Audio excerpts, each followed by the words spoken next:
successful and a holding again at all times. Be careful. Government officials insist that this is an isolated incident of the Vatican.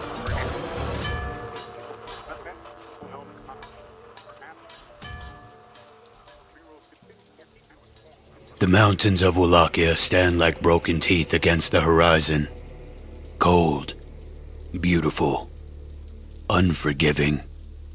In their shadow, the air still carries whispers of a man who ruled with both a sword and a stake. A man whose name dripped with both reverence and dread. To his enemies and to history, he's Vlad the Impaler. To his bloodline, he was Vlad Țepeș III. To his people, Vlad Dracula, the son of the dragon. The man who helped shape the myth of Dracula, yet in life, he was deadlier than any vampire.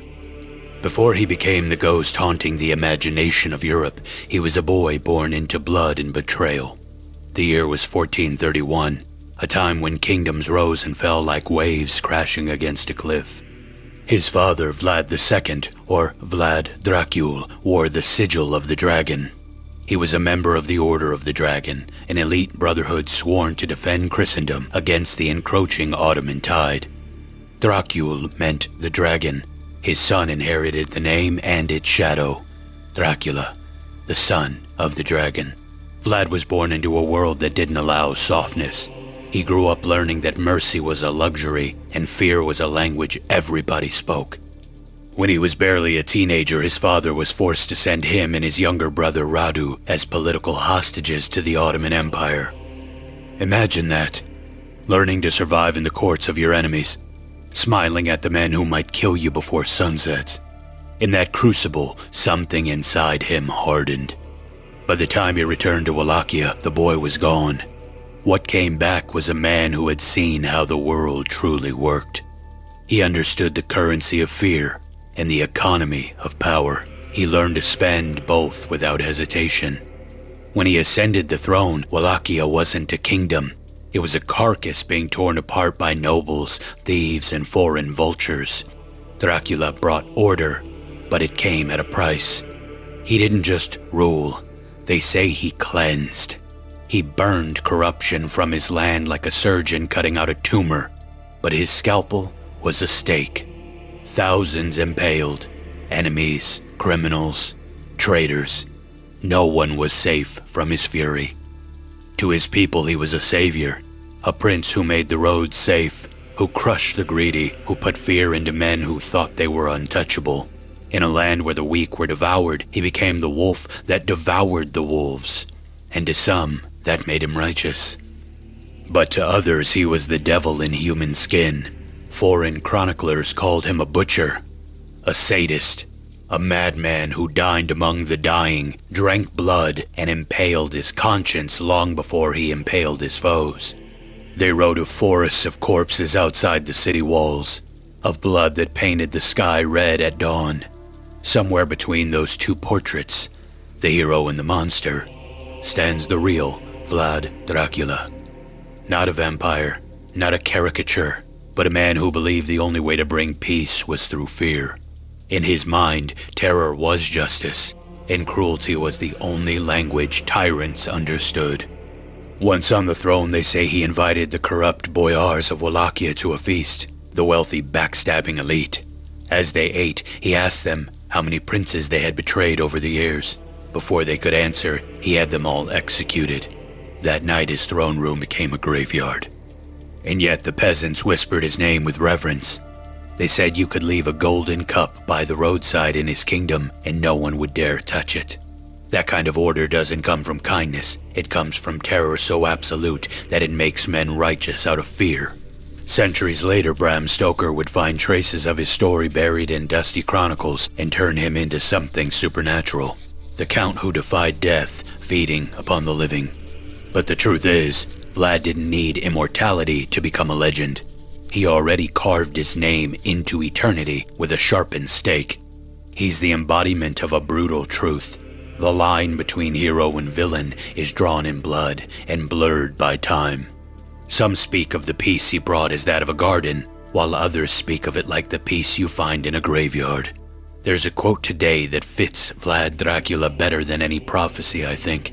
You either die a hero, or live long enough to become the villain. Vlad lived long enough. He wore both crowns, the hero's halo and the devil's horns, and maybe, in the end, not even he could see the difference. Today we travel back to Wallachia, back to the age of blades and betrayal, to the man who built a kingdom out of fear and became a legend out of horror. Was he the dragon's son or the devil's? Was he a martyr for justice or a monster who mistook vengeance for virtue? The truth, like the man himself, is impaled somewhere between. Ladies and gentlemen, welcome back to The Dancing Toaster. This is Pastor Nelly. Welcome to episode 43, and welcome to November. Tomorrow will basically be Christmas. That's how fast 2025 is going, it seems, but I'm here for it. This year has been full of high highs and low lows, but we made it. And last month, we made our first year together. In the comments, let me know if you're one of the day ones, or tell me when and how you found out about the show. Maybe even tell everybody what your favorite episode has been so far. I hope you enjoyed my Halloween deep dive last week. It was a complicated and controversial topic to cover, one that walked the line between history, faith, and fear. I had a lot of fun doing it, and honestly, it stirred up some great conversation. This week, we're staying in that same twilight zone between myth and reality, but shifting from the world of spirits to the world of men, which can be even scarier. Men who became legends, men who blurred the line between hero and monster. Our subject today was no ghost story. He didn't haunt from the shadows, but he did rule from them. To some, he was a savior who brought justice to a land torn apart by corruption. To others, he was a butcher who built his throne upon blood. I'm fascinated by this figure. His name has echoed through centuries, eventually mutating into one of the most enduring symbols of horror ever imagined. This week, we're talking about Vlad the Impaler. By birth, he was Vlad Țepeș III, and he is the real Dracula. Some of you might be wondering why we're talking about Vlad Dracula on a show that usually walks with ghosts, demons, and things that go bump in the theological night. Shout out to Bo. The answer is simple, because sometimes the most terrifying monsters aren't born in folklore. They're made in history. The legend of Dracula didn't rise from mist and moonlight. It bled out of real Romanian soil. Real fear, real faith colliding with horrendous deeds. A man bred and born in horrendous times. Vlad Țepeș III may not have sprouted fangs or vanished at dawn, but the legend he has left behind outlived every corpse he impaled. His life became the spine of the vampire myth, and the myth in turn became a mirror, showing us how men can cross the line between hero and horror without ever dying first. But before we dive into any of this, we gotta make a quick pit stop into some thank yous. First, thank you just for listening. You could be listening to 1,000 other things right now, so I'm incredibly grateful you've allowed me to be a part of your week, and I'm incredibly grateful you trust me to handle some of the sensitive things that I do. I'll need that trust today. I thank you to my toasties. These are my patrons over on Patreon. They make this show possible. I'm so grateful for their support, and I need your support as well. Yes, you. You driving your car right now. Yeah, you. Oh, and you nerding out in your kitchen.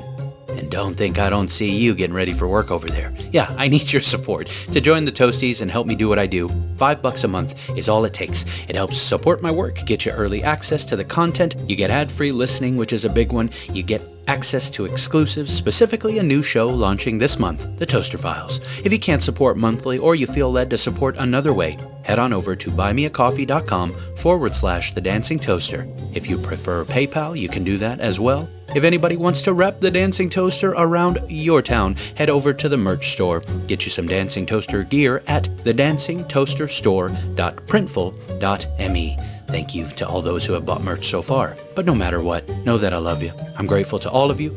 Lastly, please keep sharing the show. I need your help to get the word out, especially you secret fans out there. I know there are many of you afraid to share the show because you don't want people to know that you're into all things weird and wonderful, but don't be shy. Let that freak flag fly. Help me feed the algorithms and let other people know that the show is worth checking out. But without further ado, it's time we talk about Dracula. To the world, he became a creature of the night, the immortal predator that drinks the blood of the living. That's the bedtime story.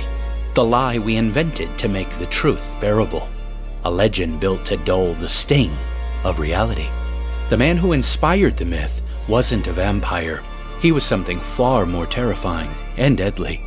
He was a prince born into chaos, a warlord forged by betrayal, and a ruler whose justice came impaled on a stake. He didn't haunt the shadows, he owned them. He didn't flee from the cross, he raised it high and marched beneath it, carving his crusade into the flesh of his enemies. We've touched on his many names: Vlad Țepeș III, Vlad the Impaler. To his enemies, he was the devil incarnate. To his people, a savior sent to bring stability and to punish the wicked. And somewhere between those two worlds, he became something else entirely. When he would take the throne and the Ottoman Empire came for his homeland, Vlad answered not with diplomacy, but with horror. His messages weren't written in ink, they were carved in corpses. 20,000 of them impaled outside the city walls and left as a monument to his resolve. An evil empire looked upon the forest of the dead and turned back in horror. It's no wonder this is the man who would one day be mistaken for a monster of myth. But the real monster was heartbreakingly human. He was a man raised in dark times and twisted by his own sense of righteousness. A boy taken hostage by empires, raised among wolves, and taught that fear was the only language men truly understood. By the time he returned to rule Wallachia, mercy was no longer in his vocabulary. He built order from terror, justice from blood, and maybe in his mind, that was enough to call it holy. This is the paradox of Vlad Dracula, the hero who lived long enough to become the villain, and he only lived 45 years. It's the story of how a man's crusade for purity was warped into a portrait of corruption, of how a nation's defender became the world's most enduring nightmare. We'll find he didn't drink blood, but he made rivers of it. And when the world tries to make sense of his time and what he had done, it wrapped him in legend, cloaked him in myth, and gave him fangs. Because it's easier to fear a vampire than to face the truth that real evil can breathe and bleed and even pray. And it can produce a Vlad Țepeș. Our story today isn't about the undead, but it is about a man who refused to die. A man whose name still casts a shadow long enough to swallow centuries whole. And it all begins in a land already baptized in blood. Before he became a legend whispered through centuries, he was a man carved by his world and by his wounds. To comprehend them, we must go to 15th century Wallachia, a place that looks beautiful on postcards and smells like an open grave up close. It is a jagged shard of principality pinned between empires, a Christian outpost pressed up against the rising tide of the Ottoman Muslims. The soil here remembers steel, the trees remember banners, the wind tastes of iron and old promises. This was not quiet history. It was a daily scavenger hunt for power. Constantinople, the old heart of the East, had been wounded and would bleed for decades. The wicked Ottoman armies advanced like a black tide, slow, deliberate, and unstoppable, drowning kingdoms and redrawing borders in blood and smoke. To the west, the Kingdom of Hungary stood like a brittle shield. It needed Wallachia to buy a few more months to breathe. To the east, the Sultan, the absolute head of the Ottoman Empire, he wanted men in tribute, obedience, or the bodies of those who resisted. For the princes of this place, neutral was not an option. Survival meant choosing which giant to appease, and choosing wrong got you impaled, blinded, or buried alive by your own nobles while the candles still burned.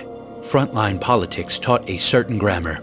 Loyalty here was a draft, signed and re-signed depending on which army was at your border. Boyars, the landed nobles, were a separate species entirely. They were courtiers who could turn into assassins with the same fork embedded in a roast. Thrones were knives. Princes were measured by how quickly they became corpses. In these times, mercy was a currency no one could afford. Strength was law. Cunning was survival. Brutality was an invoice you paid to the public to keep them from turning on you. This was the nursery in which Vlad III was born and raised. His father, Vlad II, stepped into the furnace of history wearing a dragon around his neck. It wasn't just decoration, it was initiation. You see, in the year 1408, the Holy Roman Emperor Sigismund of Luxembourg founded an elite brotherhood called the Order of the Dragon. It was a sacred oath bound in blood and politics, forged to defend Christian Europe from the creeping tide of the Islamic Ottoman Empire. Its members were princes, knights, and kings who lived on the fault line between two worlds. The dragon was their sigil, a serpent coiled upon itself, encircling a red cross, devouring its own tail. It symbolized vigilance and eternal struggle, the endless war between light and darkness. In 1431, Sigismund personally admitted Vlad II into the Order of the Dragon as a political and religious ally, recognizing him as the voivode of Wallachia. This meant a warlord prince of the Carpathian frontier. He also rewarded his loyalty to the Hungarian crown. In the courts of the West, that dragon gleamed with righteousness. It meant loyalty to Christ and courage against the evil pagan invaders. But to the peasants in the East, in the haunted hills of Wallachia, the image carried a different weight. A dragon was not a saint. It was a creature of fire and shadow, something from the deep places of the world. The church might call it holy, but the people who plowed the soil and whispered old prayers heard a darker echo in that name. Titles are often mirrors. They don't change the man, just the reflection. To some, Vlad II was a defender of the faith. To others, he had allied himself with something ancient and dangerous. When the people spoke his name now, Vlad Dracula, or Vlad the Dragon, they didn't all mean the same thing. You see, in Latin, Draco meant dragon, but in the local tongue, Dracul carried another meaning altogether. It could also mean devil. So when his son was born, the boy inherited not only his father's blood, but his burden. In the language of his people, adding an A to the name meant son of, and thus the child of the dragon became Vlad Dracula, the son of the dragon, or to those who feared him, the son of the devil. What began as a badge of Christian knighthood had already begun to curdle into legend. Faith and fear had merged, and a name meant to inspire holiness was already whispering the shape of a monster. The boy born in 1431 in the fortress town of Sighiswara never had a childhood, only training. His cradle was the armory. His toys were blades. His lullabies were the clash of iron in the weary rhythm of soldiers' boots on cobblestone. In Wallachia, a prince didn't grow up. He was sharpened. He learned to ride before he learned to read. His lessons weren't fables or fairy tales. They were equations of survival. How many men does it take to hold a mountain pass for one night? How much blood buys a single day of peace? While other children played in courtyards, Vlad and his brothers studied faces, learning early that a smile could hide a knife. Court life was a masquerade of loyalty and deceit. Promises shifted with the wind. Allies today were executioners tomorrow. In a land balanced between empires, diplomacy wasn't peace. It was a countdown to betrayal. His father, Vlad II, played that deadly game too long. He tried to appease two masters, the Hungarian king to the west and the Ottoman sultan to the east, and he learned that balancing on the blade means you bleed eventually. When his double dealings caught up with him, the sultan summoned him to answer for his loyalties. It wasn't a negotiation. It was an ambush wrapped in courtesy. The meeting ended in humiliation. His younger sons, Vlad and Radu, were taken as hostages. They were political insurance, a guarantee now that their father would behave. They weren't thrown in dungeons. No, the Ottomans preferred a slower kind of punishment, a gilded prison. The first of many for Vlad Dracula. They dressed the boys in silk, taught them poetry and philosophy, trained them in war and courtly manners. The walls were painted gold, but they were walls all the same. Every smile was surveillance. Every gift was a reminder of their own captivity. The brothers reacted differently to this world. Radu, the younger, saw the beauty of the cage and made peace with it. He learned to charm, to speak Turkish like a native, to flatter the Sultan in his court. He embraced their world and eventually even their demonic faith, converting to Islam and becoming a favorite of the young Ottoman prince, Mehmed II, the one history would call the conqueror. Radu learned to survive by surrendering.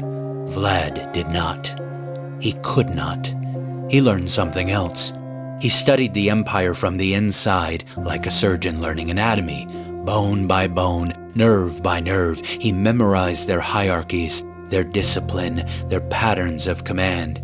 He learned how power moved, how it could bend a nation without breaking it. He learned that cruelty, when organized, could rule the world. Then came the letter that turned every lesson to poison. News from home. His father, Vlad Dracula, the dragon of Wallachia. He was dead. Not in battle, not in honor, but in betrayal. Hungary had moved first. Hungarian military forces led by John Hunyadi crossed the border under the banner of crusade, claiming to strike against the Turks, but their true target was the man who had tried to balance between the two empires. They branded Vlad Dracula a traitor. They dethroned him and backed a rival prince, Vladislav II. The boyars, the two-faced Wallachian nobles who had sworn loyalty to his father, well, they were quick to change colors. They opened the gates to Hunyadi's army and proved their allegiance with blood. Vlad's father was captured and executed, cut down near Bulten, his head left in the mud as a warning. And Vlad's older brother, Mircea, the eldest son of the dragon, he suffered a worse fate. The heir to the throne was blinded with red-hot irons and buried alive near Targovista. He was murdered not by strangers, but by his own countrymen trying to please their new masters. This dark revelation hit the 17-year-old ears of Vlad Dracula, who was still firmly in the grasps of his Ottoman overlords. For a boy of 17, that kind of loss doesn't fade. It ferments. He wasn't reading history anymore. He was watching his family line be erased by the same men who had feasted at their table. The classroom had changed. The lesson was now personal. That's when the cold fire inside him took shape. Vlad Dracula swore he would survive. Not only that, he would return to his home. And when he did, he would make the traitors remember what it meant to betray a dragon. He would burn the rot out of his homeland, one stake at a time. Sultan Murad II watched the pieces of the Balkan board slide into new places. Wallachia had tilted toward Hungary, its throne claimed by Vladislav II, the client set up by the iron-willed Hungarian captain, John Hunyadi. For the Sultan, that shift was more than an insult. It was a fortified door just across the Danube. He wanted it unlatched. He already had the tool. Vlad Dracula, 17, shaped by captivity, sharpened by grief, and useful to the empire that had kept him in its fist. For the boy prince, the offer cut both ways. The same Ottomans who had held him as a guarantee of his father's obedience now promised him an army. They would help him seize what birth had promised and politics had stolen. The price was obedience. He would not rule for Wallachia, but in service to the Ottoman Porte, the empire that had once held him captive. It felt like bargaining with the devil, but it also felt like the only way home. In autumn of 1448, the unrecognizable Vlad Dracula crossed the Danube with Ottoman troops at his back and the wind from his childhood fields in his face. The villagers staring from plowed furrows did not see a long-lost heir. They saw a claimant with Turkish banners. His first act as would-be ruler was to make war in his own country, a fact that would stain his name before he had a chance to clean it. The opportunity was real. The reigning voivode, Vladislav II, was away, fighting the Sultan's men in the south. Dracula's column punched through thin levees, reached the capital of Targovista, and took it. He walked into the audience hall where his father had once received homage and sat in the high seat. The triumph felt like stone, cold, heavy, and borrowed. The boyars, the great landowning families whose power could crown or kill a prince, they filled the room with ceremony and smiles and old secret grievances. They bowed and used the right titles. Dracula could read the truth in their eyes, though. They had served many princes and had buried many more. He was only 17. On top of that, he had no treasury to pay an army, no loyal men who would fight and die for his name. The only swords defending his throne belonged to the Ottomans, the garrison camped beyond the walls. Soldiers swore not to him, but to the Sultan who had sent him there. His crown rested on borrowed steel. It shone, but it was hollow. It had no roots in the soil of his people, no weight beyond the fear of foreign blades. Murad II had never meant for Vlad to rule. That was just the carrot on the stick for him to cause disruption. Wallachia was a pawn in the Sultan's game, a pressure point between two empires. By sending the young prince across the Danube with Ottoman troops, Murad's aim was to unsettle Hungary, not strengthen Dracula's claim. If the boy succeeded, Hungary's grip on the frontier would weaken. If he failed, the Ottomans lost nothing. Vlad was bait, not heir.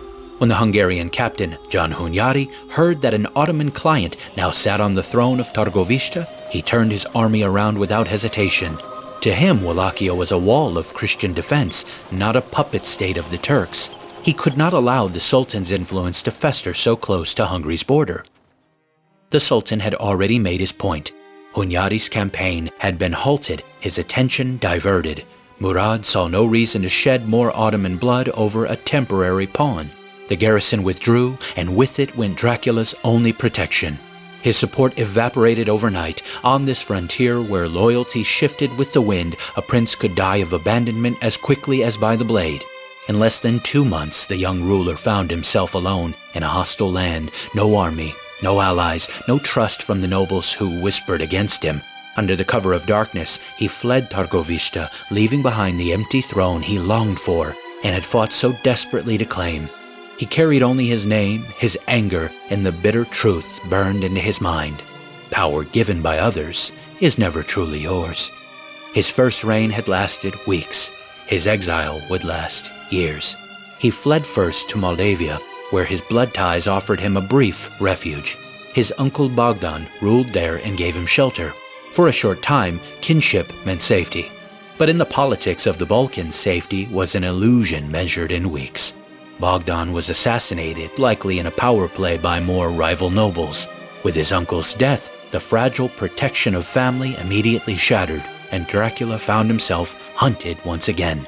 Forced to run, he crossed north into Hungary, straight into the territory of the man who had unmade him and helped seal the fate of his father and his brother, John Hunyadi.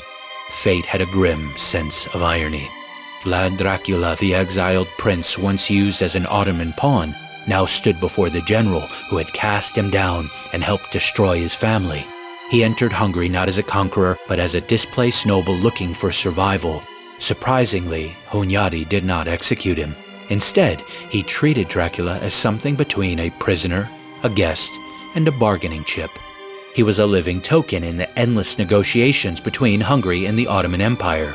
The young exile became a political ornament at court, his value shifting with the tides of war. Yet it was here, in the shadow of his enemy, that Dracula received the education that would define him. He watched Hunyadi's every move, how he recruited mercenaries, spent coin as if it were ammunition, and wielded speed and precision to cut through Ottoman formations. Dracula studied his discipline, his strategy, and his ruthlessness. In the Sultan's court, he learned submission. In Hunyadi's, he learned how power was built and how it was kept. In the Sultan's house, he had seen absolute power up close. In Hungary, he learned how to wield force against it. The flame that had once been hot and reckless found a quieter temperature. He understood that power on this border did not live in dynastic claims alone. It lived in men who would ride when called, in coin weighed into their palms, and in fear placed where disobedience began. Promises could be revoked, titles could be revoked. Only will, shown without apology, endured. By the winter of 1451, Sultan Murad II died in Edirne, the empire's European capital. The court fell silent, then bowed to a boy. His son, Mehmed II, ascended to the throne at just 19 years old. The young sultan was no stranger to the hostages kept within his father's halls. He had grown up surrounded by the sons of conquered princes, living trophies of the empire's reach. Among them was a quiet, watchful boy from the north, the son of Vlad Dracula. Vlad Dracula and Mehmed the Conqueror had shared the same corridors, studied the same languages, and learned the same lesson from opposite sides of the leash, that power was the only constant truth in their world. Now one sat on a throne of silk, the other lived under watchful eyes in the cold courts of Hungary, a guest in the house of the man who had helped kill his father. To Mehmed, the empire was an inheritance sealed in blood. To Dracula, the world had become a chessboard where every piece moved against him. They had been raised in the same storm, molded by the same empires. One had worn chains, the other now a crown. Both had learned the same lessons. Mercy was just another word for weakness. The courtiers whispered that the new sultan was brilliant, fluent in 7 languages, a scholar of science, strategy, and the stars. But they all whispered something else, that beneath his polish burned the same merciless fire that had driven his father. Within 2 years, that fire became prophecy. In 1453, the young ruler who had once shared tutors and corridors with a captive Wallachian prince did what no army in history had done. The world itself cracked as the newly crowned 21-year-old Sultan Mehmed took Constantinople, the heart of 1,000 years of Christendom, and tore it from the world's map. The walls fell, and with them the age of empires shifted. And somewhere far away in the halls of Hungary, word reached Vlad Dracula, the orphan of betrayal, the prince without a throne. He understood what it meant. The empire that had murdered his father and buried his brother alive now had a new master, and that master was no stranger. He was a boy who once looked him in the eye and learned the same truth he did, that the world only respects the hand that holds the sword. When Mehmed took Constantinople, he accomplished what centuries of Islamic armies had failed to do. This was the ancient Byzantine capital, the jewel of Eastern Christendom. It had stood for over 1,000 years as both fortress and symbol. When it fell, it did more than change a map. It shattered the illusion that Europe's eastern frontier was secure. The Christian world suddenly understood that the Muslim Ottoman threat was no longer knocking at the gate. The gate was kicked in. Panic rippled across every court from Rome to Krakow. The fall of Constantinople was more than a military loss. It was a spiritual earthquake. Priests called it divine judgment. Kings called for crusades. But for men like John Hunyadi, it was a call to arms. The next bulwark on the Danube River was Belgrade, a fortress city standing as the last great wall between the Muslim Ottomans and Christian Central Europe. If it fell, Hungary would be next. Hunyadi knew that the time for treaties and compromise had passed. He needed men who understood war, not words. Wallachia was the hinge of that frontier, a land caught between Christian and Muslim power, and it needed a ruler made of iron, a man who hated the Ottomans with every breath, who would scorch his own soil before yielding an inch of it to them. Diplomats could talk in times of peace. This was not one of those times. This was a season for soldiers, and the shadow of the dragon's sun began to stir once again. By 1456, the same Hungarian court that had once kept Dracula under watch now opened its doors to him. The tides of war had shifted, and John Hunyadi needed every weapon he could muster. The fall of Constantinople had changed everything, and the Ottomans were pressing north toward Belgrade, the last true stronghold before Hungary's heartland. Hunyadi knew he needed Wallachia secured, the buffer state ruled not by a puppet of the Sultan, but by a man willing to burn his own fields to keep the Turks at bay. He summoned Vlad Dracula from the shadows of exile and gave him a choice: fight for your home or be forgotten. This time there were no chains. Hunyadi offered him a command, not a cell. Dracula would not ride as a vassal of the Sultan, but as an instrument of Hungarian strategy. A blade instead of a pawn, he accepted, driven by vengeance, pride, and the promise of redemption through conquest. With a small force of mercenaries and loyalists, Dracula crossed back into Wallachia. His army was not large, but it was disciplined, fueled by coin and by purpose. He met his rival, Vladislav II, in open battle. Chroniclers later claim the two princes fought in single combat, a story that may have been polished by legend, but fits the brutal poetry of the time. However it happened, Dracula emerged victorious. The throne of Targovishta was his once again. This time, not by Ottoman decree, but by his own strength and the loyalty he commanded through silver and fear. When he returned to the princely court, the boyars, the great landowners who had betrayed his father and buried his brother alive, they watched him in silence. They had survived by changing allegiance with the seasons, and now they studied him, weighing the risk of rebellion against the unknown cost of obedience. Vlad Dracula gave them nothing to read. He ruled quietly, hearing petitions, signing decrees, and showing no hint of vengeance. His calm unnerved them more than anger would have. They mistook his silence for mercy. As spring came and the hills began to thaw, Dracula announced an Easter feast. He invited every great family in the land, declaring it a celebration of unity and renewal. The nobles arrived in splendor, their carriages rolling through the gates under bright banners. The halls glittered with gold and candlelight, the air thick with wine, laughter, and the music of lutes. Dracula moved among them with gracious ease, his smile practiced, his words polished. To the boyars, it seemed the mark of a ruler who had understood the theater of power. To Dracula, it was the stage for something far greater. When the hall brimmed with laughter and wine, he raised a hand. The music faltered. The chatter died, and a heavy silence filled the room. Then came the iron. The great doors closed, bolts thrown in place. The servants who had moments earlier poured wine now stood tall, hands no longer empty but resting on the hilts of hidden weapons. The air changed. The warmth of the feast curdled into dread. Dracula stepped forward and addressed the assembled nobles with calm precision. His voice was measured, almost curious. "How many princes have you served in your lifetimes?" The question hung like smoke. An old boyar, his voice brittle with fear, answered, "Many, my lord. Perhaps 7. Dracula nodded slowly, his expression unreadable. "And tell me, how did they die?" No one said a word. The silence itself was an answer. It was the bitter sound of guilt, of a generation that had buried princes to preserve its own power. Dracula did not shout or rage.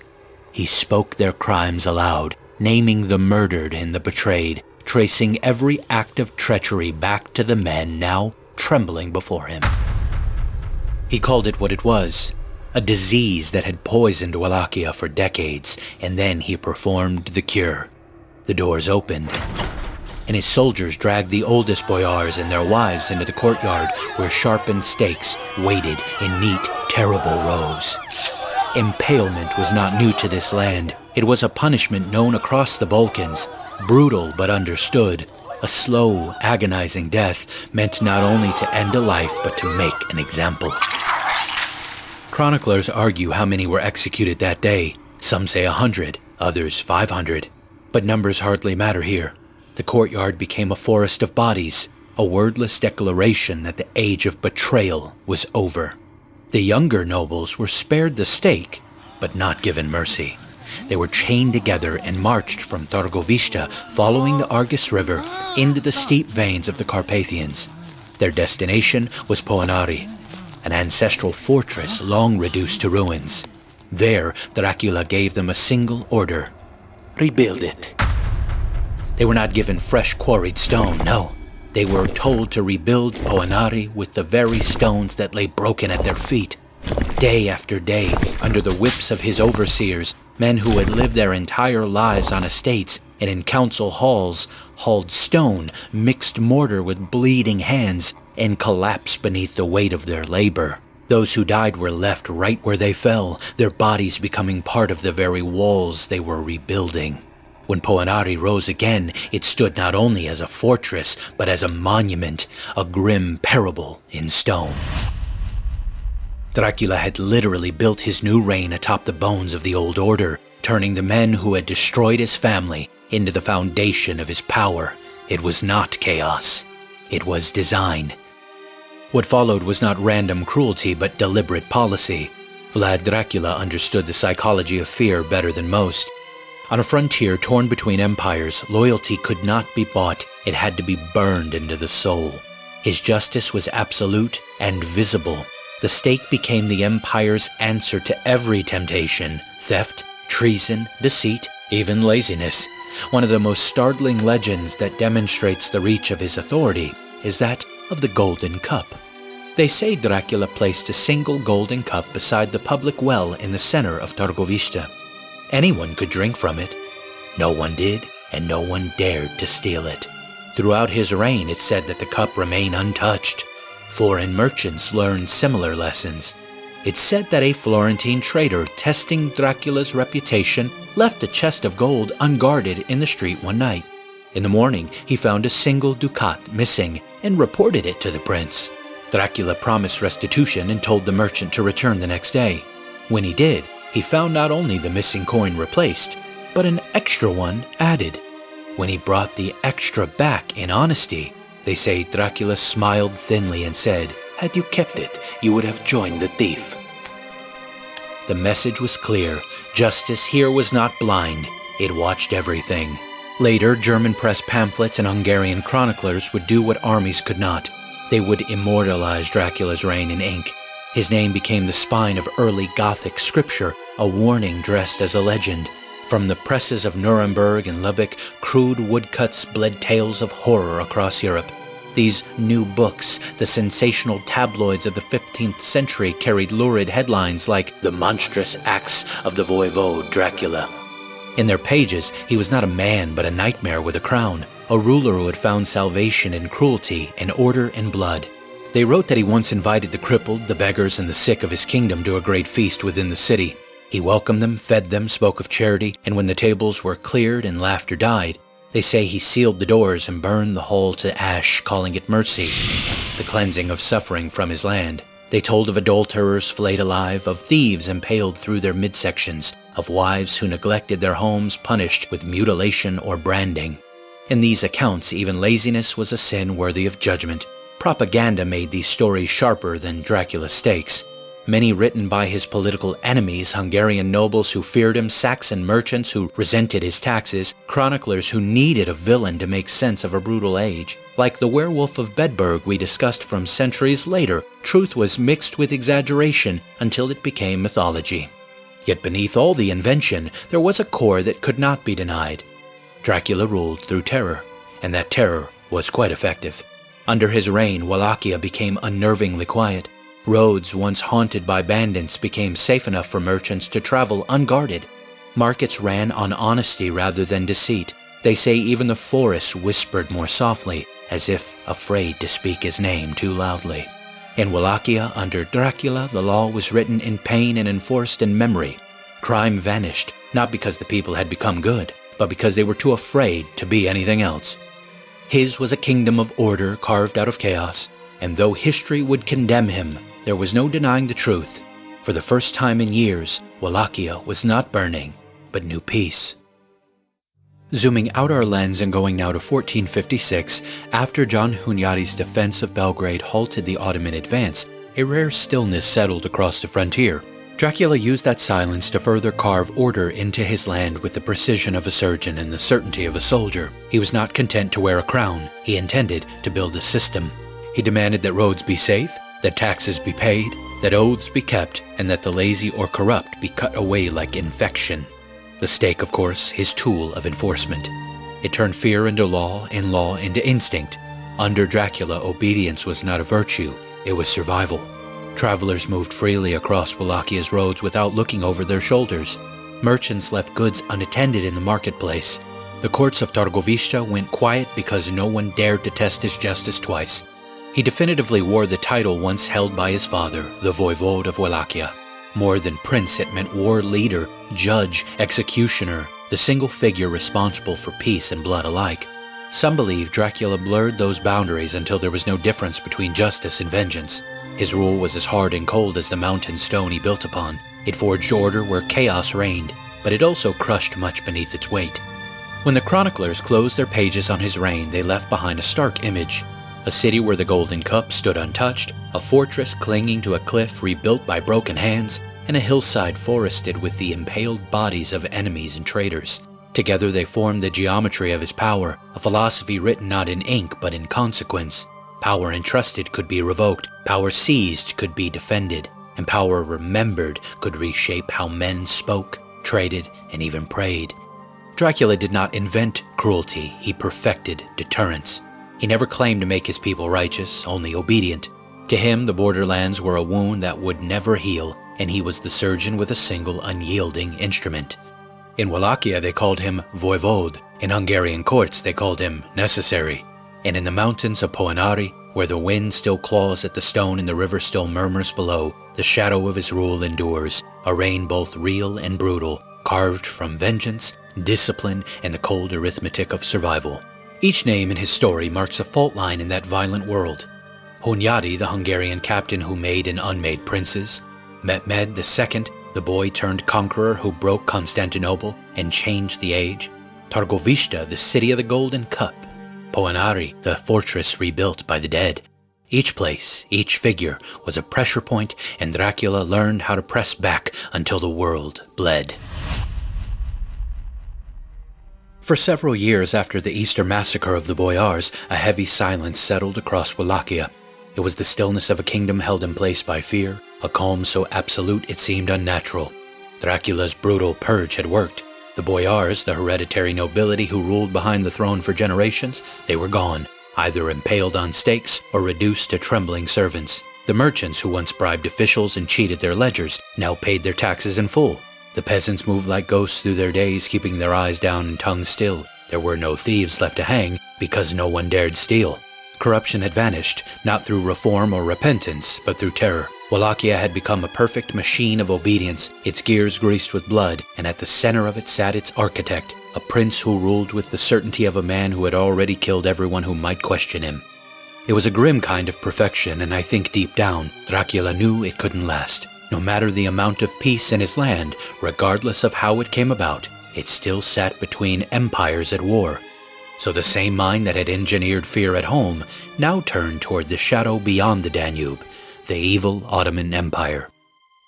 Dracula was still bound to them by duty and debt, still forced each year to send gold and flesh southward, tribute money and young boys conscripted for the Janissary Corps, the Sultan's elite slave soldiers. To Dracula, this yearly humiliation was a knife twisted in old wounds. It reminded him of his own youth as an Ottoman hostage, of the empire that had shaped him into both a survivor and a weapon. But he paid the tribute anyway, because to rule a kingdom as small as Wallachia between two great powers, Hungary and the Ottomans, required patience. But patience was not eternal. The Sultan to whom he paid this tribute was Mehmed II, the conqueror of Constantinople, the man who had torn down the last walls of the Byzantine world. The same man Dracula had known as a boy, another caged eagle in the golden palace of Edirne. But the boys were gone. They were now both leaders, far more ruthless than their fathers. They'd become men who'd mastered war and fear. Still, their kingdoms were worlds apart. Mehmed commanded an empire that stretched from the Euphrates to the Danube, a living storm of soldiers, scholars, and slaves bound to his will. Dracula ruled a strip of land caught between the mountains and empires, a jagged scar on the map that barely held its shape between wars. One possessed wealth, armies, and glory. The other had cunning, rage, and the kind of devotion that can only be born from desperation. For Mehmed, conquest was destiny. For Vlad Dracula, survival was victory. And yet, for all their distance, they shared a singular, unspoken understanding. Each knew that to control men, one must first master fear, and each saw in the other a reflection of that same ruthless creed. When their paths would cross again, it would not be as captives or princes, it would be as predators circling the same river of blood that had once connected them. By winter of 1461, Mehmed's patience snapped. He sent 2 envoys to Targovishta carrying orders. Pay the overdue tribute, deliver 500 boys for the Janissaries, and come to Constantinople personally to renew your oath of loyalty to the Empire, or face the consequences. The arrival of the envoys was no small thing. They were not mere messengers. They were the voice of the Empire. Cloaked in silk and arrogance, men who expected to be obeyed simply because they represented the Sultan's will. They entered Dracula's throne room confidently, their turbans high, their arrogance higher, their steps slow and deliberate. Dracula received them in silence. The hall was austere, lit by cold torchlight that shimmered on the steel of his guards. Mercenaries who stood like statues, their faces as expressionless as the stone walls. The envoys spoke with the rehearsed superiority of men accustomed to submission. They delivered the Sultan's terms and waited for the prince's total obedience. When they finished, Dracula did not argue nor negotiate. It is said that he asked a simple, quiet question. Why do you keep your hats on in the presence of a ruler? He of course meant their turbans, a symbol of their pagan faith and prestigious station.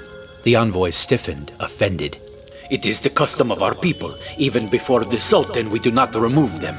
Dracula's lips curved into something that wasn't quite a smile. Then I shall help you keep that custom forever.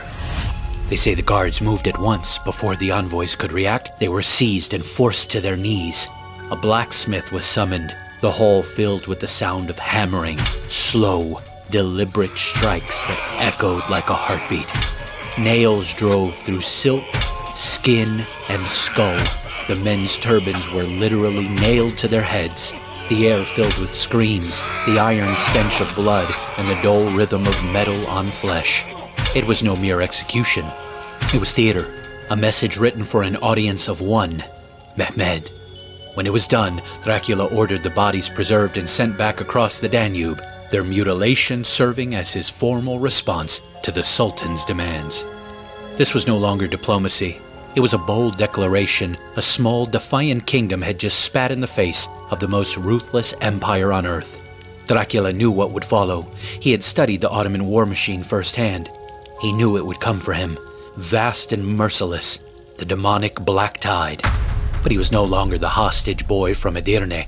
He was the voivode of Wallachia, sworn to the Order of the Dragon and baptized in vengeance. He had drawn his line in the sand, and he did it in blood. In the marble heart of Constantinople, sunlight cut through the silk-draped halls like knives through oil. The scent of jasmine and salt hung in the air as courtiers whispered in low, careful voices. Then came the stench. Iron, rot, and something fouler, the scent of decay and insult. 2 carriages arrived at the gate of the Tokapi Palace.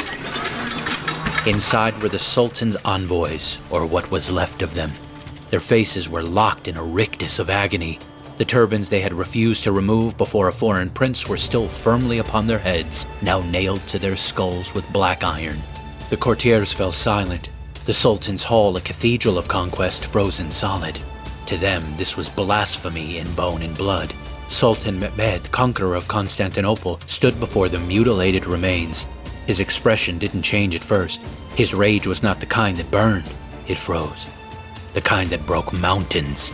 He understood immediately this was not mere rebellion. This was mockery. A lesser ruler would have sent generals. Mehmed decided he would go personally. He would not merely punish Dracula. He would erase Wallachia from the map, salt the soil, grind its prince into legend and ash.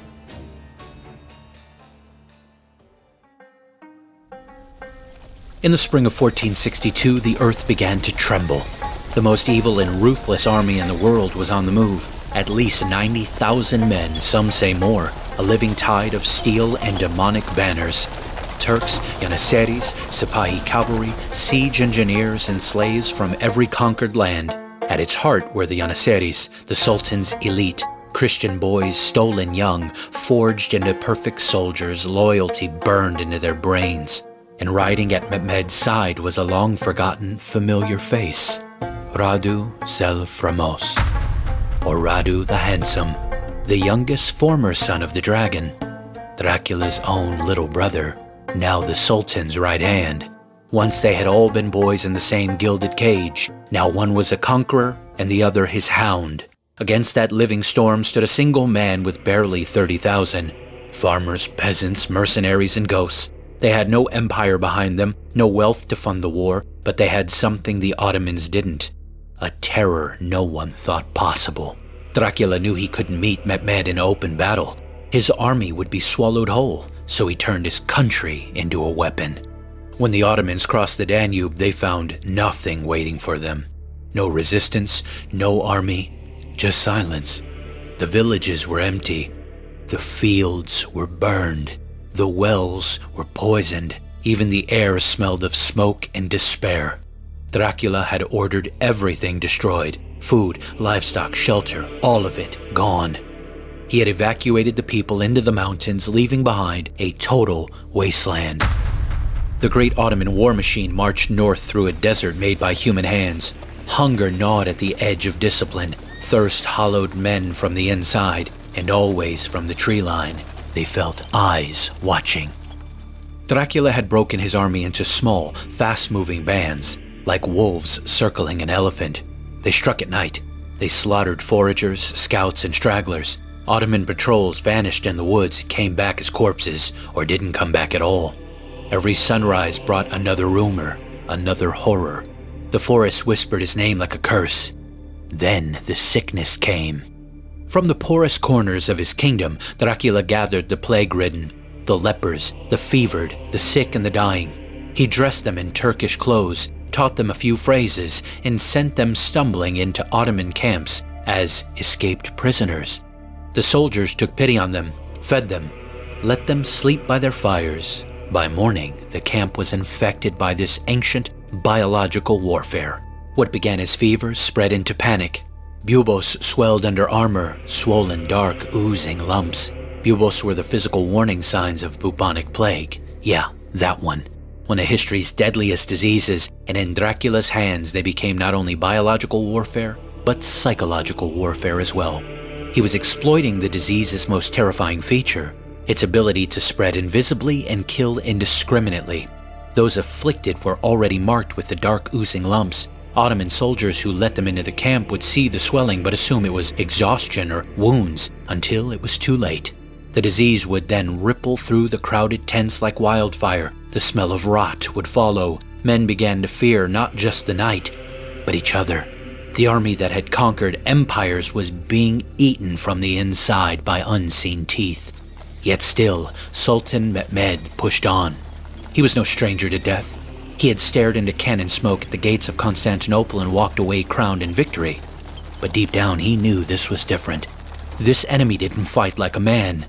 He fought like a monster. He poisoned the water, the mind, the very air. Every night the campfires flickered under the same question. Where could he be?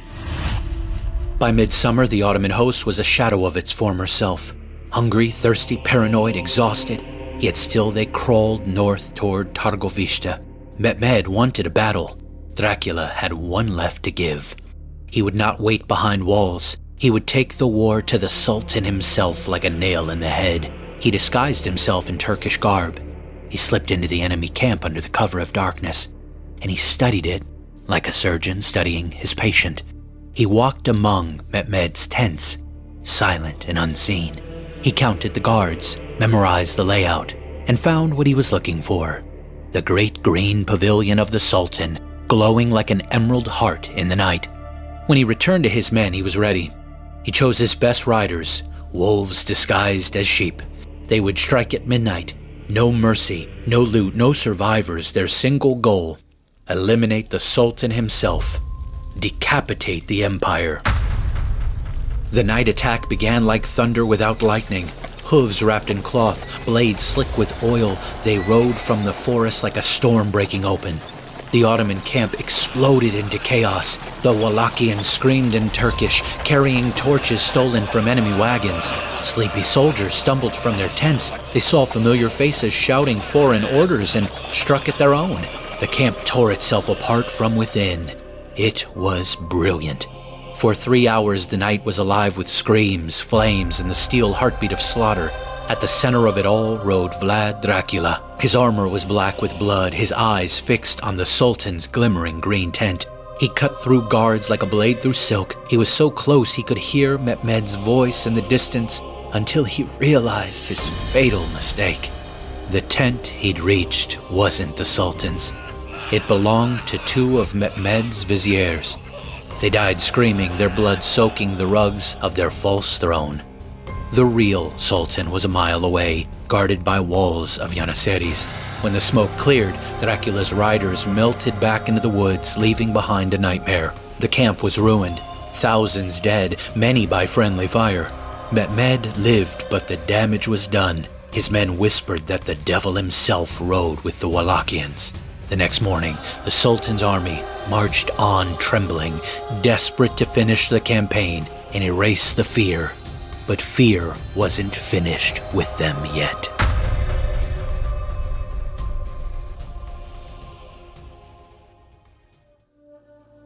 As dawn broke, the Ottoman vanguard caught a smell on the wind, a thick, sweet rot that clung to the tongue. The horses balked. The soldiers gagged. The scouts rode ahead and returned, white as parchment. The Sultan advanced to see it for himself. Before him stretched a valley almost 2 miles long, lined with sharpened stakes. On each stake was a body. 20,000 of them. Men, women, criminals, soldiers, captives, arranged in perfect geometric rows like an army frozen in agony. Of the pierced soldiers, the higher the rank, the higher the stake. Officers and nobles at the top, lower ranks and criminals below. Their flesh hung loose, blackened by sun and rot. Crows circled overhead in lazy, satisfied spirals. It was not chaos. It was composition. The forest of the impaled. Dracula's warped masterpiece.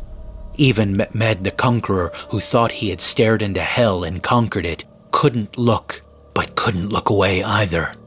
He wouldn't admit it, but his hands trembled on the reins. His horse reared, snorting against the stench.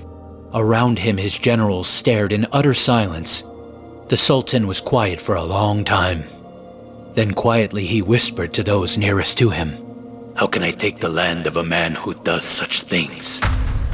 To fight monsters, Dracula had become one.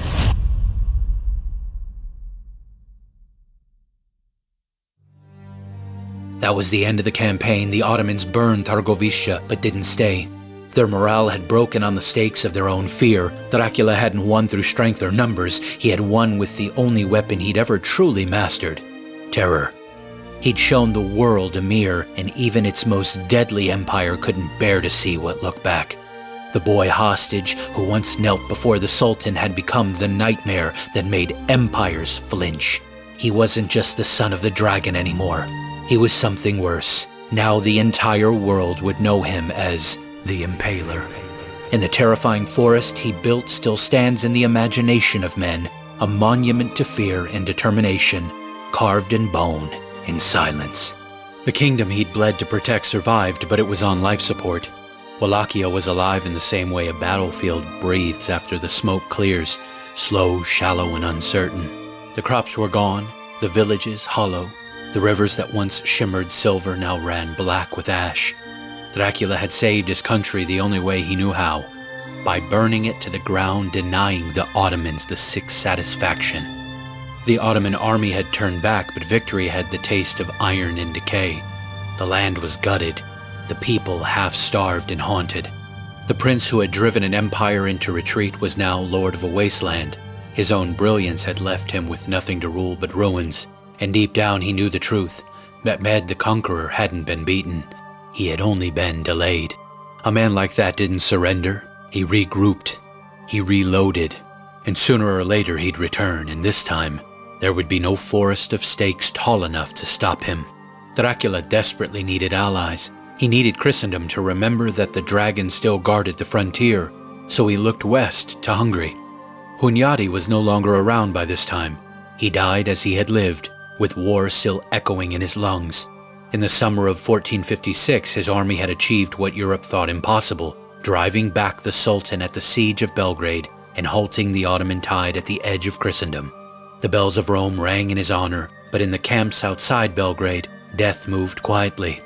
Disease swept through the victorious army, and within weeks the great captain was gone, claimed not by the sword, but by plague. His death left Hungary without its shield, and the balance of power shifted overnight. The Hunyadi name still carried weight, though, and 2 years later, his son, Matthias Corvinus, brilliant, ambitious, barely 18, he took the throne.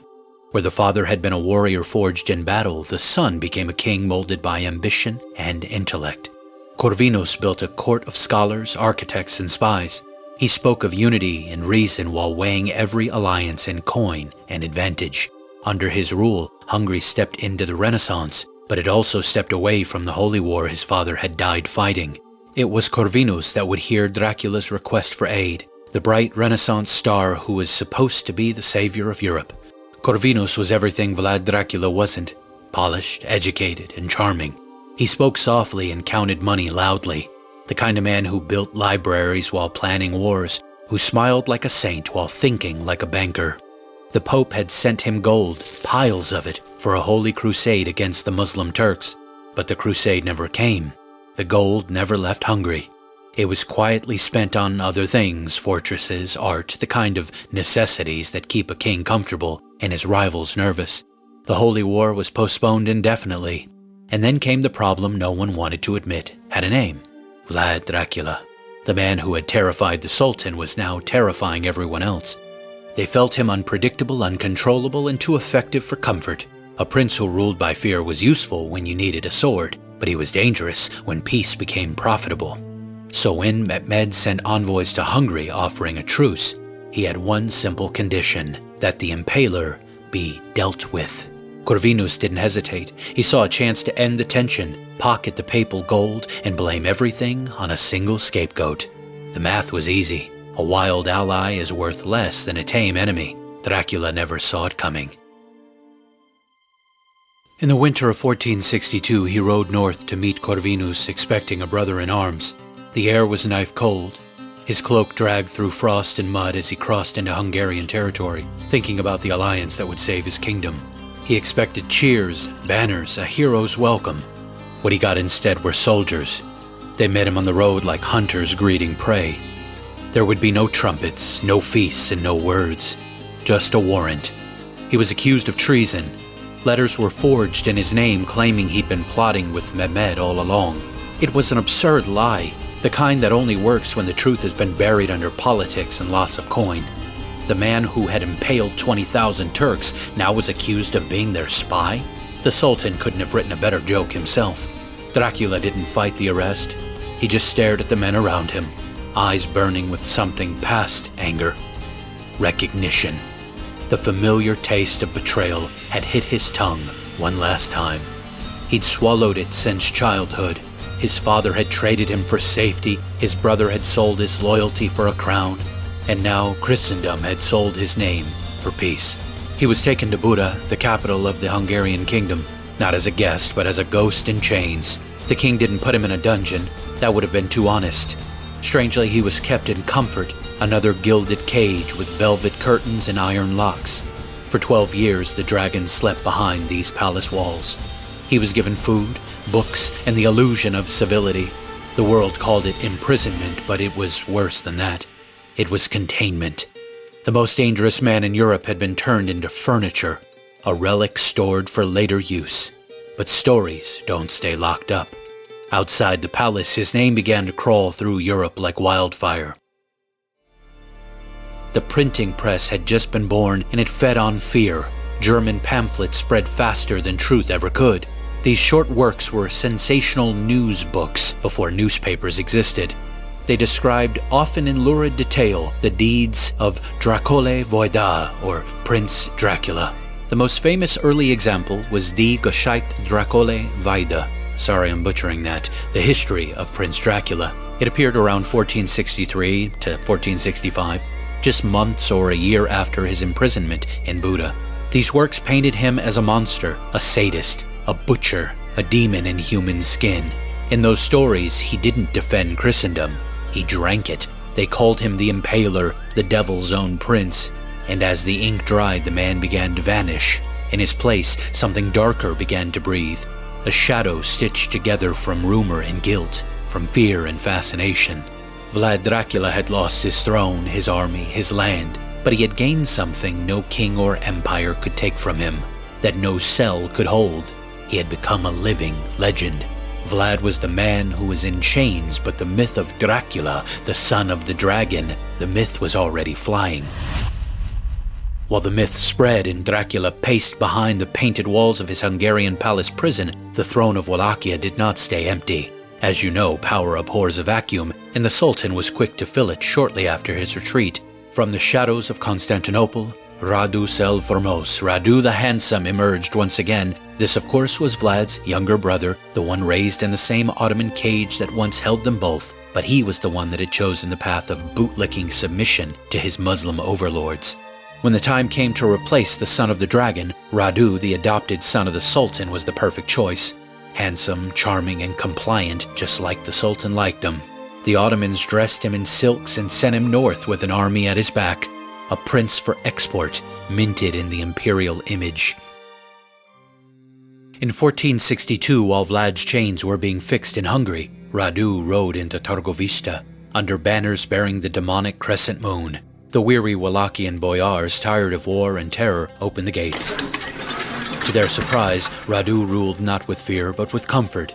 His court glittered, his voice soft where Vlad's had been steel.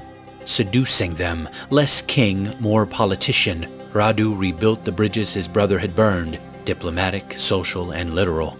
To the peasants he promised peace. To the Ottomans he promised total obedience.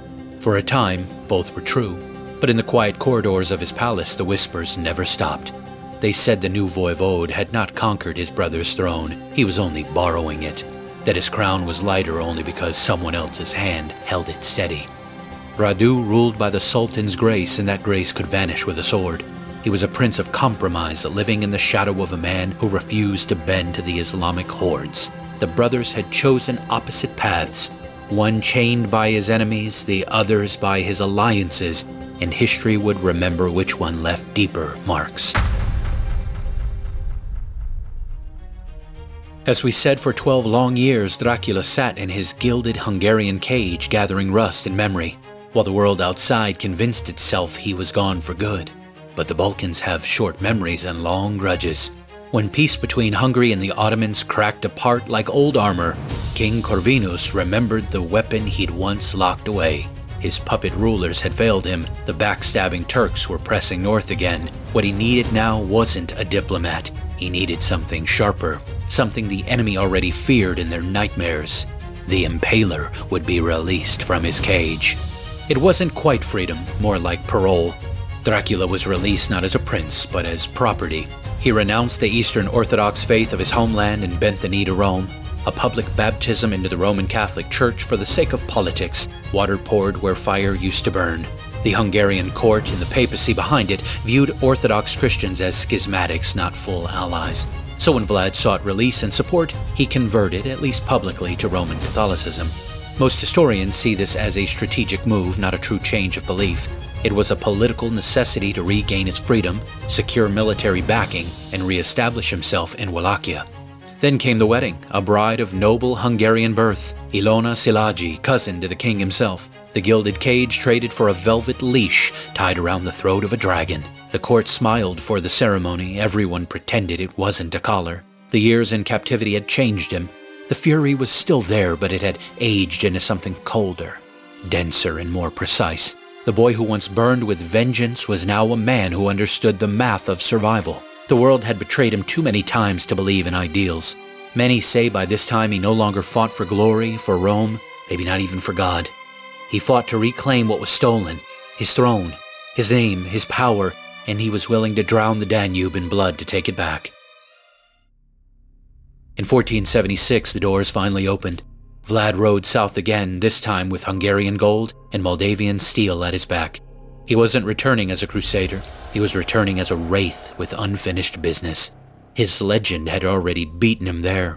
Pamphlets from those German presses had turned him into a walking curse, a breathing apocalypse, the kind that mothers whispered his name to scare their children with.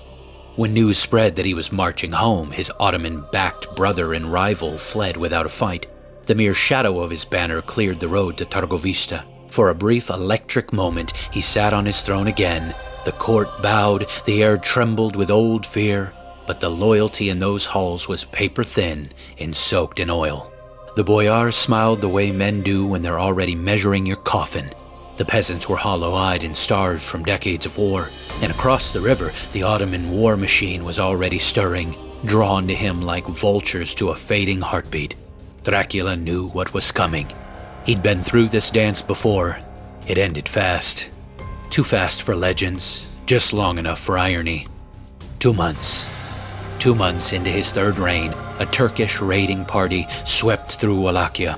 Dracula rode to meet them near Bucharest with a handful of loyal men. There are a dozen versions of what happened next, each one uglier than the last. Some say he was cut down by sheer numbers, buried under a tide of blades. Others whisper that his own soldiers turned on him in the chaos, mistaking his charge for an enemy assault. A few claim betrayal, that Wallachian nobles sold him out like they did his father, preferring Ottoman tribute to another reign of terror. Whatever the truth, the blood of the dragon was shed in the snow that day. His enemies wanted more than his death, though. He had given them nightmares to last the rest of their lives. They wanted a spectacle. His head was severed. It was sealed in honey like a saint's relic and sent to Sultan Mehmed in Constantinople. The conqueror who had once known him as a boy stared into those glassy, dead eyes, the eyes of the man who had turned fear itself into a weapon and smiled from the shadows. Dracula's head was mounted high upon a stake in the city square, a grotesque mirror of the empire of impalement he'd built. It's said that the monks of Snagov claimed his body, burying it in the nearby monastery's frozen lake. But the grave never stayed put. Some say it's empty, some say it never even existed. Others say the reason it's empty is because Dracula walked out.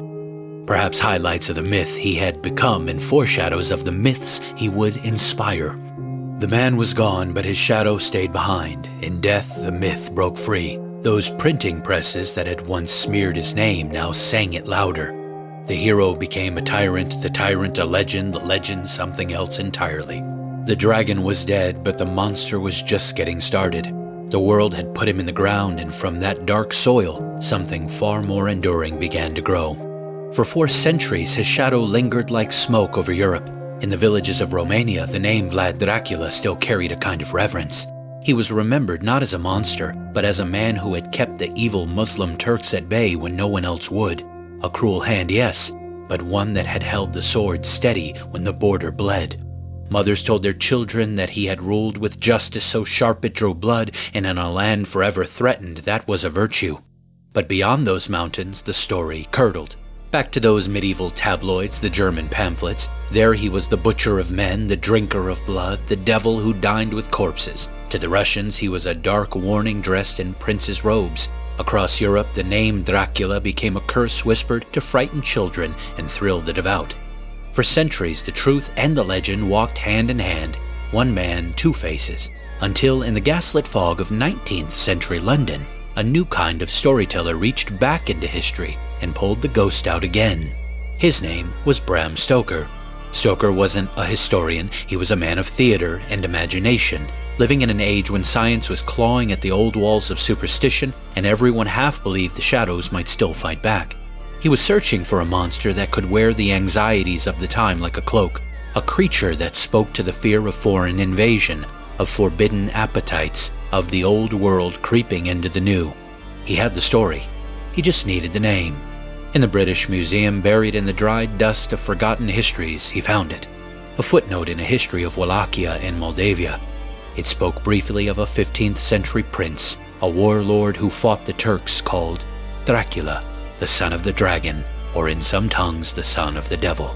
It was a spark in dry tinder. Stoker didn't need to know about the Ottoman wars or the burned villages. He didn't care about politics or plagues. All he needed was the name, the tone, the chill that rolled off the page in some of the outlandish stories. Dracula was born. It hissed, it lingered, foreign, dangerous. Perfect. From there he built his monster the way myth always builds itself, out of pieces scavenged from older nightmares. From Vlad Țepeș, Stoker took the name and the noble cruelty of a forgotten prince. From the travel logs and maps of his day, he borrowed the fog-wrapped peaks and decaying castles of Transylvania, turned them into gothic dreamscapes. And from the folklore of Eastern Europe, he took the vampire, the strigoi, the Nosferatu, the restless dead that rose at night to feed upon the living. When ink met paper, the alchemy was complete. The Impaler became the Count. The warlord became the undead. The dragon who had impaled his enemies to keep his Christian kingdom alive was reborn as a creature who drank blood to keep himself alive. That was the final cruel joke history played on him. The black legend his enemies had written to damn him became the seed of his immortality. The name that once struck terror into soldiers now fluttered on theater posters and book covers. The man who ruled by fear had become a myth that lived on it. Vlad Dracula. Prince, tyrant, captive, he was gone. What remained was Count Dracula, an aristocrat of the grave. The real horror is the monster of fiction can be staked, burned, and destroyed. But the man, the calculating, wounded, brilliant man who turned cruelty into a system and fear into a tool, he proved much harder to kill. Because he isn't trapped in a legend, he's deeply ingrained as a part of history. The vampire is comforting. It promises that evil is ancient, foreign, and otherworldly, but Vlad's story whispers something colder, that humanity is evil, that you can die the hero or live long enough to become the villain. The myth drinks blood, but the man drank power, and between the two, history found the perfect predator. Changing gears as we witness the reemergence and violent expansion of the evil religious system known as Islam, I believe it forces us to re-examine history, our naive preconceived notions, and the indoctrination pounded into us in public schools. When those demonic black banners of the Ottomans crossed into Europe, the air itself seemed to change. The sound of hoofbeats became a prophecy. The crescent standard on the horizon meant one of three fates: siege, surrender, or utter annihilation. This was not rumor or exaggeration. It was the documented pattern of this evil empire. When Constantinople fell in 1453, the last bastion of the Eastern Church was drowned in fire, blood, and iron. Eyewitnesses like Nicola Barboa, a Venetian physician trapped within the city, described what came next. For 3 days, the greatest Christian city of the East was stripped of its soul. Churches desecrated, crosses torn down, priests butchered at the altar. You know, exactly what Muslims are doing right now in Nigeria and Sudan. The streets were filled with blood and smoke. Men were slain where they stood. Women and children were dragged away in chains by the tens of thousands to endure the unthinkable. What happened there echoed through Christendom like thunder rolling over a grave. Thessaloniki had already fallen the same way in 1430. Otranto would follow in 1480, where roughly 800 Christians were executed for refusing to deny Jesus Christ. They were not soldiers. They were ordinary citizens who simply refused to convert to Islam. The message was clear. The caliph's sword carried both conquest and creed. To rule their new lands, the Ottomans refined a system so coldly efficient it became a ritual of terror. The devshirme, known in Europe as the blood tax, every few years imperial officers swept through Balkan villages, kidnapping the strongest Christian boys right from their families. The children were renamed, retrained, and remade, indoctrinated as Janissaries, the Sultan's elite soldiers. Many rose to power in the empire, but for their parents, it was a living crucifixion. The sons who once knelt in churches returned years later as strangers, commanders of the demonic armies that enslaved their own families and homelands. Behind the army were the Akuja, the raiders, predators who scouted ahead of the Sultan's hosts. They burned crops, poisoned wells, and carried off entire villages into slavery. Letters from Hungarian nobles spoke of lands turned to desert, of towns erased overnight. The Ottoman expansion was not only by sword, but by terror itself. When the Sultan's banners appeared on the horizon, the mere memory of what happened to the last city that resisted was enough to make the next one surrender without a fight. Friends, this was the world Vlad Dracula inherited, a world where the cross was burning and the faith of his fathers stood one border away from extinction. Constantinople had fallen, and with it the bulwark that had shielded Europe from the East and the Islamic invaders. Wallachia became the throat of the continent, the last narrow passage between the Christian kingdoms and the swelling tide of the Muslim East. There was no diplomacy left to speak of. The Sultan offered peace in exchange for coin, for submission, for sons taken as slave soldiers, daughters taken as slaves of even worse. The alternative was ash. Vlad Dracula understood the stakes and began to raise his own. To fight monsters, he became a monster. To the chroniclers who came later, he was cruel beyond measure, but cruelty was what he fed on as a child, and it was the only language his enemy ever respected. Where the Ottomans ruled through fear, he answered with a fear of his own. I'm not whitewashing his darkest deeds, but things like the forests of impaled corpses were not madness. They were mirrors, a reflection of the Islamic Empire's own methods turned back upon them. Vlad fought fire with fire, horror with horror, because he had seen what mercy cost in the face of the Islamic threat. To Rome, he was the sword of the cross, the prince who held back the flood when the rest of Christendom hesitated. To the terrified peasants who lived on the frontier, he was both protector and punishment. But to the Sultan, he was something far worse, a man who had learned the empire's system of fear and perfected it. In the words I keep quoting that would be written centuries later, you either die the hero or live long enough to become the villain. Well, Vlad lived. He lived long enough to watch Christendom call him a monster for using the very weapons that had kept it alive. His stakes, his cruelty, his defiance, all of it was the price of survival in an age when the cross and the crescent met in blood. He was not a monster born of darkness. He was a man forged by it, a prince who chose to become the thing the enemy feared most so that his people could live one more day beneath the light of the cross. History remembers Vlad Țepeș, but it does so through a fractured mirror. The man was real.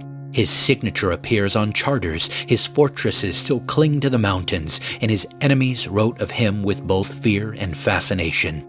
Yet the story we think we know, the nightmare of the blood drinker and a crown, that creature was stitched together centuries later from rumor, propaganda, and the terrified imagination of Europe. Today I've sought to draw the line between what's true and what's not, the verifiable and what was vilified. The hard historical record, the part that can be proven, comes from official correspondence, Ottoman and Hungarian chronicles, and surviving local documents. These tell us that Vlad III, known as Vlad Țepeș or Vlad Dracula, ruled Wallachia 3 separate times between 1448 and 1476. He thankfully fought off multiple Islamic invasions, waged a ruthless campaign to crush internal corruption, and used impalement as a tool of punishment and intimidation. Those things are certain. Even his political imprisonment under King Corvinus of Hungary is verified in royal papers from its capital in Buda. His death in 1476 near Bucharest and the delivery of his severed head to Sultan Mehmed II are confirmed by multiple near-contemporary sources.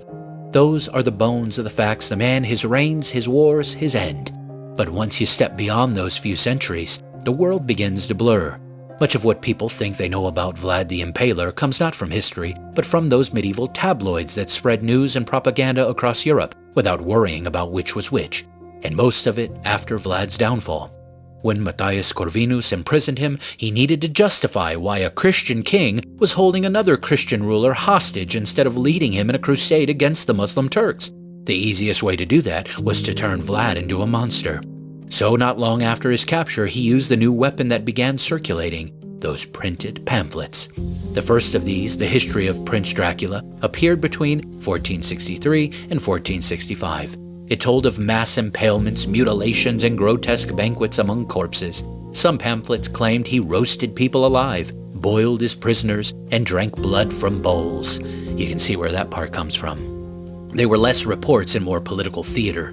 Like I said, early tabloid literature meant to make Europe recoil. These pamphlets were medieval clickbait, cheap, shocking, and unforgettable. Worry if it's true later, or don't. By then we'll have another story, maybe a German werewolf who wears a belt given to him by the devil himself. See a previous episode on that one. They circulated from Saxony to Austria, translated, reprinted, and embellished heavily. Each retelling grew darker, turning a brutal frontier prince into a supernatural horror. In those pages, Vlad was no longer a Christian warlord defending the border from ruthless Muslim invaders. He became a twisted devil who delighted in pain. The line between rumor and record was erased in German ink hot off the presses. Meanwhile, in the East, a different narrative took shape. The Slavic and Romanian chronicles known as Skazanie o Dracule Voievode, the story of Dracula the Voivode. These portrayed him not as a monster, but as a righteous punisher and Christian defender. To the peasants of Wallachia, he was the prince who broke the power of corrupt boyars, who made the roads safe, who ruled with justice so absolute even thieves prayed before stealing. The story of the golden cup left by the public well, untouched for years, it's no fairy tale to them. It's a symbol of divine order through fear. Where the German presses saw a demon, the local folklore saw a savior. And both versions grew from the same soil, watered by politics and pain. Scholars today can trace which parts belong to which side. The large-scale impalements, again, are likely true. Ottoman and Byzantine sources both mention them, though the numbers may be inflated. His defense of Wallachia in 1462, the scorched earth tactics, and the night raid on Mehmed's camp are all historically grounded, mentioned by multiple independent writers. So too is the defiling of Mehmed's messengers that lit the fuse. Even the rebuilding of Poenari Fortress with the labor of the condemned boyars is supported by archaeology and record. But the darker and more theatrical stories, burning the sick and beggars as a mercy or drinking human blood, these accounts come entirely from those hostile Western pamphlets. None appear in local records, and many directly contradict what Wallachian sources describe. Some of the same stories that made Western Europe gasp in disgust were used in the East to glorify his severity and discipline. The man was polarized in life, and myth preserved that division. That's another irony about this man. The same pamphlets that tried to destroy his reputation ended up giving him immortality. They created the archetype that Bram Stoker would stumble upon centuries later, the name Dracula echoing from dusty chronicles in the British Museum. The propagandists wanting to bury him, instead, they immortalized him. What we're left with is a paradox. The verifiable Vlad was a soldier prince caught between empires, trying to hold back a tide of demonic conquest with terror and blood. The mythic Dracula was a devil born from the imagination of those who feared him or needed him to be evil to make sense of their politics. Between them lies the truth, impaled on the stakes of history and legend alike. In the end, both versions tell us something real. Not about vampires, but about humanity. We live in an age that prizes peace, yet forgets what it costs. We enjoy our freedom as if it were a birthright, not a blood-stained inheritance. We sit beneath the shade of order, never wondering who planted the tree or how many died watering its roots. History remembers the philosophers and the poets, but it buries the soldiers who made their words possible. Men like Vlad are easy to condemn from a distance. He lived in a world where the border between civilization and chaos was a sword's length wide. When peace demanded violence, he answered. When the price of survival was terror, he paid it. He did the work that softer men could not stomach, and because he did, we inherited the luxury of judging him. We sanitize history and call it progress. We forget that there were centuries when the crescent threatened to eclipse the cross, when cities fell in flames, and when the choice was not between good and evil, but between horror and extinction. Vlad stood in that space, ugly, unholy, and necessary. His hands were drenched in the same blood that kept his people free. Peace is not born from restraint alone. It is enforced by those willing to confront the wolves at the edge of the firelight. We thank God for peace, but we should not forget the men who bought it with their souls. Vlad Țepeș III of Wallachia saw himself not as a monster or sadist, but as a crusader in a holy war. His lineage tied directly to the Order of the Dragon, the knightly fraternity founded by King Sigismund of Hungary to defend Christendom against the rising Islamic threat of the Ottoman Empire. His father, Vlad II, bore the title Dracula, the dragon, as a mark of that allegiance. The name Dracula, the son of the dragon, was a badge of Christian knighthood, not a symbol of evil. Vlad inherited both the name and the cause to stand as a bulwark between the Islamic East and the Christian West. In his surviving letters to the Hungarian king Corvinus, Vlad calls the Turks the cruelest enemies of the cross and describes his fight as one waged for the cross of Christ. These are not the words of a man seeking conquest or personal glory. They reveal a ruler who saw himself as a defender of the faith, standing between the armies of Islam and the survival of his people's soul. When Vlad assumed power in the mid-15th century, the Ottoman Empire demanded two forms of submission from Wallachia: annual tribute in gold and the periodic surrender of Christian boys, that blood tax. The boys were forcibly circumcised, forcibly converted to Islam, and often turned against their own families and people. Across Christendom, this practice was seen as demonic, a literal theft of the next generation. Vlad refused both demands. He stopped the flow of tribute and barred Ottoman recruiters from entering his realm. His defiance came at a terrible cost, but it was rooted in conviction. To his subjects and to many across Eastern Europe, this stand made him not a tyrant, but a protector of Christian families and faith, even if his methods were merciless. Vlad's cruelty, infamous as it became, was mostly reserved for those he considered enemies of God or traitors to their nation. Contemporary chronicles record that he sought to repopulate devastated towns with Christians liberated from Turkish control. His punishments were aimed at invaders, spies, and corrupt nobles who sold out their country to the Ottomans. To the Romanians who lived under his rule, this severity restored order after decades of chaos. His reign brought a strange kind of peace, one forged in fear, yes, but underpinned by justice. In that sense, his brutality was not random sadism, but a grim enforcement of divine law as he understood it. In many ways, Vlad ruled according to the very spirit of Romans 13, the passage that declares that all governing authorities are established by God and that he does not bear the sword in vain. Paul wrote that rulers are God's servants, agents of wrath to bring punishment upon the wrongdoer. Vlad lived that to the letter. He saw himself as the sword of divine order in a world unraveling under corruption and betrayal. Wallachia had become a land without fear of consequence. Nobles lied, bribed, and shifted loyalties between kingdoms for profit. Merchants exploited the poor. Bandits roamed unchecked. Kind of like Seattle or Portland. And worse, foreign powers, both east and west, treated the country as a pawn. Vlad understood that without justice, mercy became meaningless. So he wielded the sword not as a tyrant drunk on blood, but as a ruler convinced that evil must be confronted, or it will consume everything. Romans 13 doesn't romanticize power, it sanctifies accountability. It reminds us that God sometimes establishes harsh rulers to restrain wickedness when lawlessness threatens to devour the world. I believe that Vlad became the instrument, flawed, violent yet purposeful. He punished deception, rewarded loyalty, and restored a form of moral gravity to a land that had lost it. To his enemies, he was the Impaler. To his people, he was the one who made right and wrong matter again. Despite his reputation, Vlad was deeply rooted in the Eastern Orthodox faith of his ancestors. He remained loyal to the Eastern Orthodox Church, endowing monasteries, supporting monks, and even sending donations to the holy mountain of Athos in Greece. He ensured that every condemned man received a Christian burial, believing that even judgment must yield to sacred order. Romanian sources credit him with laying the foundation for an independent Orthodox Church in Wallachia, free from both Ottoman and Catholic control. Monastic chronicles describe him as a stern ruler who prayed often and saw himself as a weapon of God against the unbelievers who threatened his land. His sword was an instrument of wrath, but his purpose in his own eyes was holy.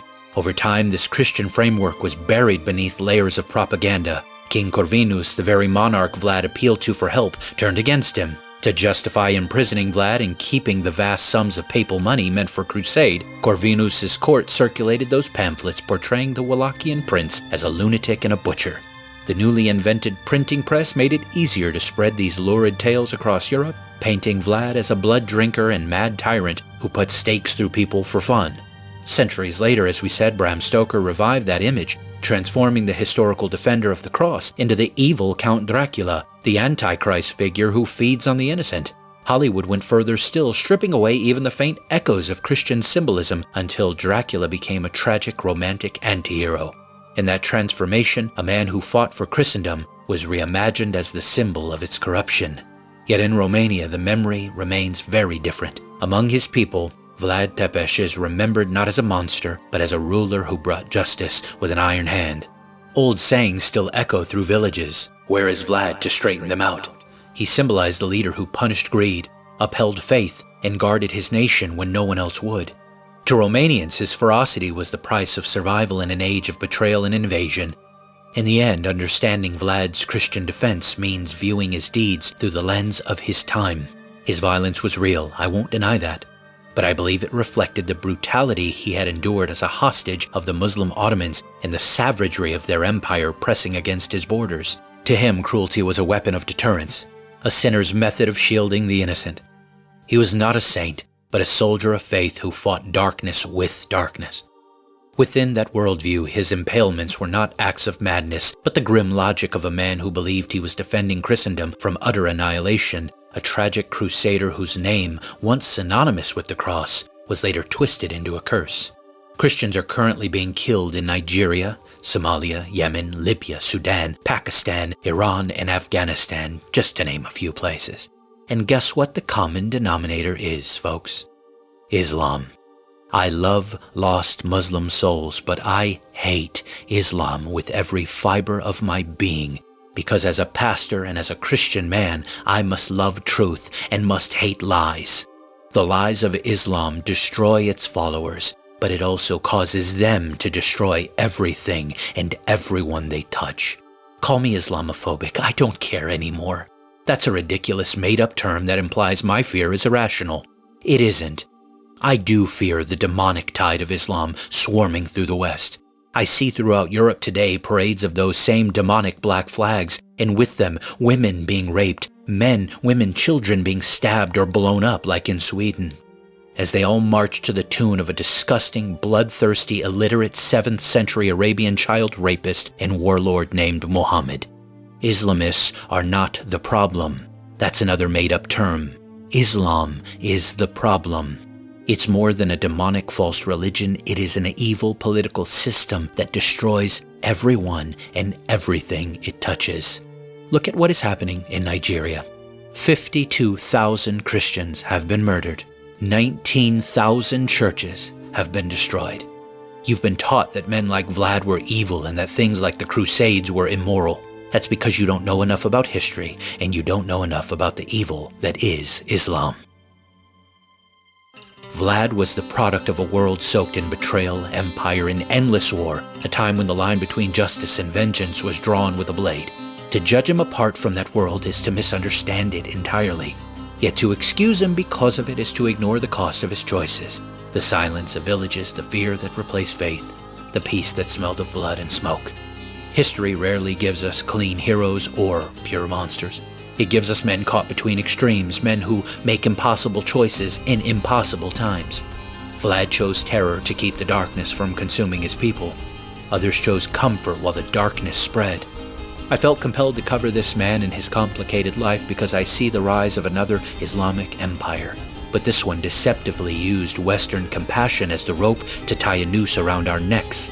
Europe has forgotten history entirely and allowed tens of thousands of Muslims into their countries, and they are now being crushed under the weight. Their limp-wristed rulers attack them for speaking up against the destruction of their own countries. A Muslim man can rape a teenage girl and get 6 months of jail time.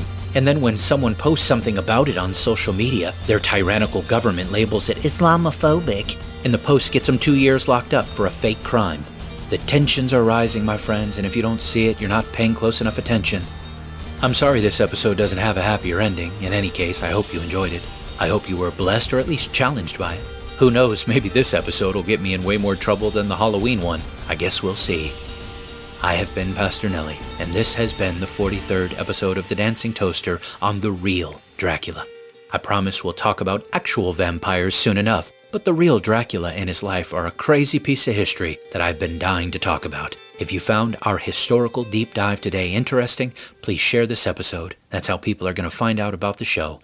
Continue to share it with friends who love history and the unexplained. If you want to help me continue to do these deep dives, join the Toasties on Patreon. Help me keep the torchlights burning. Links for everything, as always, are in the show notes. Thank you for listening to The Dancing Toaster. Wherever you're listening, please like, share, subscribe, comment, leave me a review, follow, do all the things wherever you consume The Dancing Toaster. But whatever you do, don't consume toasters, and don't let any Transylvanian counts consume you. I love you. I'm out. Report suspicious activities and call 911 for immediate response. Expect delay. Nobody else is moving tanks in from the south. Stand by. Flight 022, maintain approach. You're clear for Expect traffic delays and restrictions. Take personal security precautions to avoid becoming a victim of an attack. Avoid crowded public areas and gatherings.